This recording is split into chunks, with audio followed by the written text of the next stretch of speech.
BRS ప్రభుత్వం ఆనాడు మొదటి దఫా 2014 to 18 మధ్యలో చేసిన రుణమాఫీ ఒకటే టర్మ్లో మేము చేసింది 35 lakh ఫార్మర్స్కి 35 లక్షల మంది రైతులకు 17,000 కోట్ల రుణమాఫీ చేశాం. నేను ముఖ్యమంత్రిని అడుగుతా ఉన్నా, మేము మొదటి టర్మ్లో ₹1,00,000 వరకే రుణమాఫీ చేస్తే 35 లక్షల మంది రైతులకు 17,000 కోట్ల రుణమాఫీ కేవలం ₹1,00,000కి.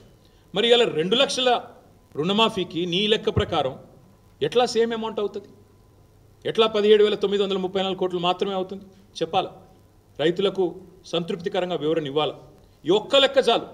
కాంగ్రెస్ రుణమాఫీ ఎంత దగానో, ఎంత వంచననో, ఎన్ని రకాల ఆంక్షలు, ఎన్ని రకాల కొర్రీలతో, ఎన్ని రకాల కోతలతో, ఎన్ని లక్షల మంది రైతులను ముంచినో చెప్పడానికి ఇది ఒక్కటి చాలు. ఇంకా నికృష్టం ఏంటంటే, మేమున్నప్పుడు రుణమాఫీ చేశాము, రైతు బంధు కూడా వేసాము.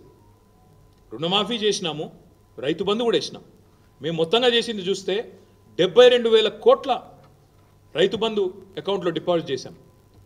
అట్ ద సేమ్ టైం దాదాపు 30,000 కోట్లు మేము రుణమాఫీ చేశాం. అంటే 1,00,000 కోట్లు రైతులకు రుణమాఫీ రూపంలో, రైతు బంధు రూపంలో ఇచ్చింది బీఆర్ఎస్ ప్రభుత్వం. నువ్వేం చేసినావు? ఈరోజు పేరుకేమో చెప్పేది 17,000 కోట్ల రుణమాఫీ చేసినాను, కానీ వానాకాలానికి ఇవ్వాల్సిన రైతు భరోసా 11,400 కోట్లు అది ఎగ్గొట్టినావు కదా, ఇప్పటివరకు ఇవ్వలేదు కదా.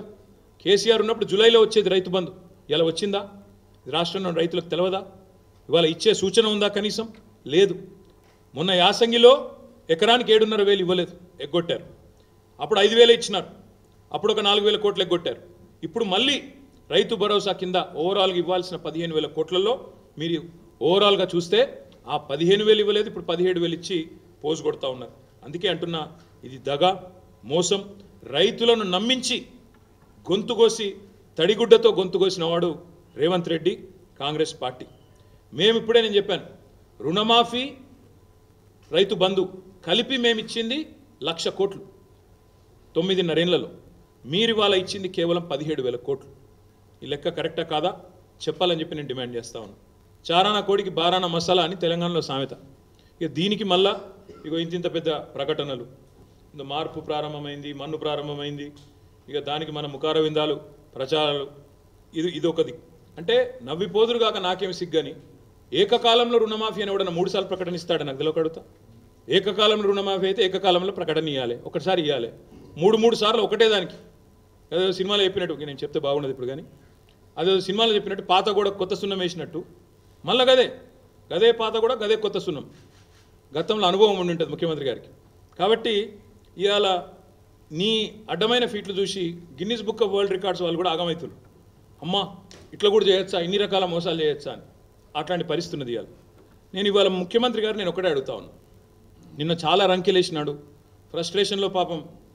కొండలరెడ్డి గారి పర్యటన విజయవంతమైంది, రేవంత్ రెడ్డి గారిది ఆయనతో అయినట్టు లేదు. ఆస్ట్రేలియా పర్యటన కొండలరెడ్డి గారిది బాగా విజయవంతం అయినట్టుంది, చూస్తుంటే వర్కౌట్ అయినట్టుంది. మరి రేవంత్ రెడ్డి గారిది ఆ స్థాయిలో అయినట్టు లేదు, కాబట్టి ఫ్రస్ట్రేషన్ బాగా పెరిగినట్టుంది. ఆయన యాబ్సెన్స్లో ఇక్కడ తిరుపతి రెడ్డి గారు బాగా ప్రచారం జరిగింది.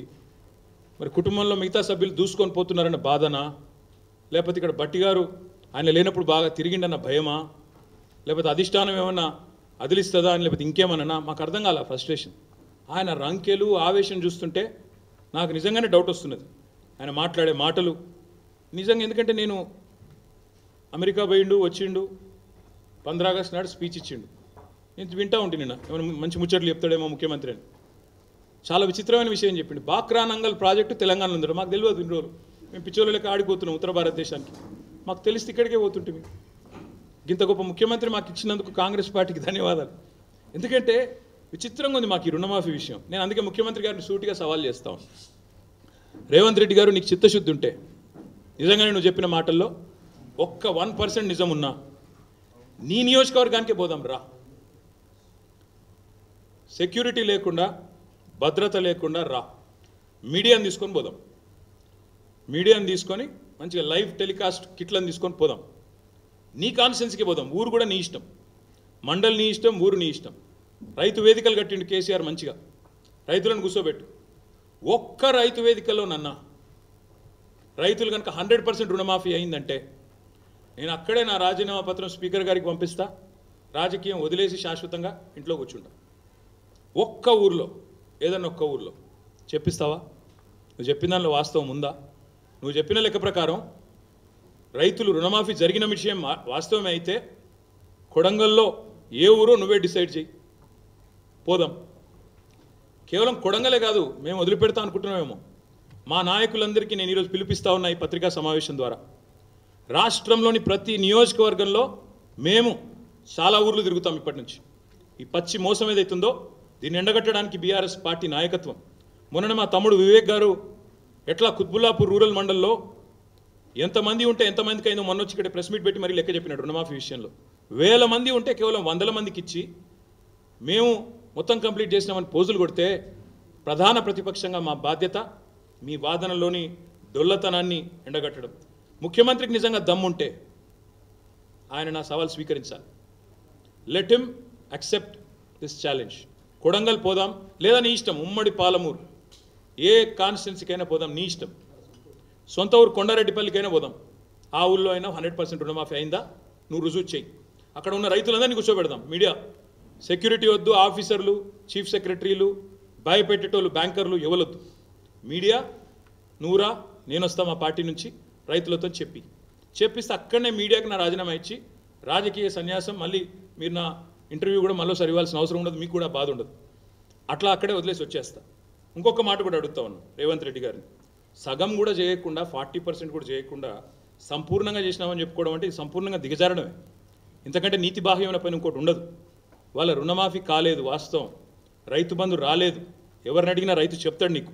ఇవాళ చాలామంది రైతుల ఆందోళనలో ఉంటే లక్షలాది మంది రుణమాఫీ కాక నువ్వేమో సంబరాలని చెప్పి సన్నాయి నొక్కులు నొక్కితే డెఫినెట్గా రైతుల్లోంచే నువ్వు ఫీల్డ్కి వస్తే నీకే తెలుస్తుంది. అందుకే అనేది నేను, సెక్యూరిటీ లేకుండా రా, అధికార గణం లేకుండా, మంది మార్బల్యం లేకుండా రా, పోదాం. కొండారెడ్డి పల్లెకి పోదామా, ఇంకో ఊరికి పోదాం. తప్పకుండా అన్ని విషయాలు రైతులే చెప్తారు. నేను మీ అందరినీ కోరేది, ఈ రుణమాఫీని ఏకకాలంలో చేస్తామని చెప్పి మోసం చేయడమే కాకుండా 8 నెలల పాటు సాగదీసి ఇప్పుడైనా మళ్ళీ ఏదో చేసినట్టు బిల్డప్ ఇస్తున్నారు. ఇది పచ్చి మోసం, పచ్చిదగా. ముఖ్యమంత్రి మీద చీటింగ్ కేసు పెట్టాలి. నిజానికి రైతులను మోసం చేసినందుకు చీటింగ్ కేసు పెట్టాలి. తప్పకుండా ఆ పని కూడా రైతులు చేస్తారని నేను అనుకుంటా ఉన్నా. ఇంకొక మాట కూడా నేను చెప్తా ఉన్నా. ముఖ్యమంత్రి గారు నిన్న చూస్తూ ఉంటే, ఆయన మాటలు చూస్తూ ఉంటే నిజంగా ఆ ఫ్రస్ట్రేషన్ ఏందో కానీ ఆయన మాట్లాడే మాటలు, ఒకటేమో బాక్రానంగల్ ఇక్కడ ఉందంటాడు, ఇంకోటేమో గూగుల్ విప్రో CEO సత్యా నాదెల్లా అంటాడు. తర్వాత ఇంకా చాలా ఉన్నాయి ఆయన మాటలు వింటూ ఉంటే. నాకైతే ఆయన మానసిక సంతులనం మీద అనుమానం ఉంది. ఆయన కుటుంబ సభ్యులకు కూడా నేను విజ్ఞప్తి చేస్తూ ఉన్నా, ఆలోచించుకోండి. ఏదో అయినట్టుంది పాపం, దయచేసి చూపెట్టండి. ఎందుకంటే రాష్ట్ర భవిష్యత్తుకు ప్రమాదం. పిచ్చోడి చేతిలో రాయిలాగా రాష్ట్రం మారితే రాష్ట్రానికి ప్రమాదం. ఆయన మరి అసహనము, ఫ్రస్ట్రేషన్ బాగా పెరుగుతోంది. ఎందుకంటే ఆయన విషయాలన్నీ బయటపడుతున్నాయి ఒక్కొక్కటిగా. బావమరిదికి అమృత్ కాంట్రాక్ట్ ఇచ్చిన విషయం బయటపడ్డది, తమ్ముడితో MOU చేసుకున్న విషయం అమెరికాలో బయటపడ్డది. ఇంకా ఒక్కొక్కటిగా చాలా బయటకు వస్తున్నాయి. కాబట్టి తిట్లు, బూతులు, అవాకులు, చెవాకులు, ఫ్రస్ట్రేషన్లో బీపీ పెంచుకున్న అరచడాలు ఇవన్నీ జరుగుతూ ఉన్నాయి. నేను రేవంత్ రెడ్డి గారిని అడిగేది ఒకటి, బంద్ చేయి, మాటలు బంద్ చేయి. ఇలాగులో తొండలు ఇడిచి పెడతా, చెట్టుకు గట్టేస్తా, సంపేస్తా, నరికేస్తా, ఏట్లో దుంకు, ఇవన్నీ పని. గోళీలు ఆడతా, అది గుడ్లతో గోళీలు ఆడతా. నువ్వు ఆడు కాదు, నువ్వు ఇలా ఊర్లలో పోతే సెక్యూరిటీ లేకుండా రైతులే ఫుట్బాల్ ఆడతారు. నేను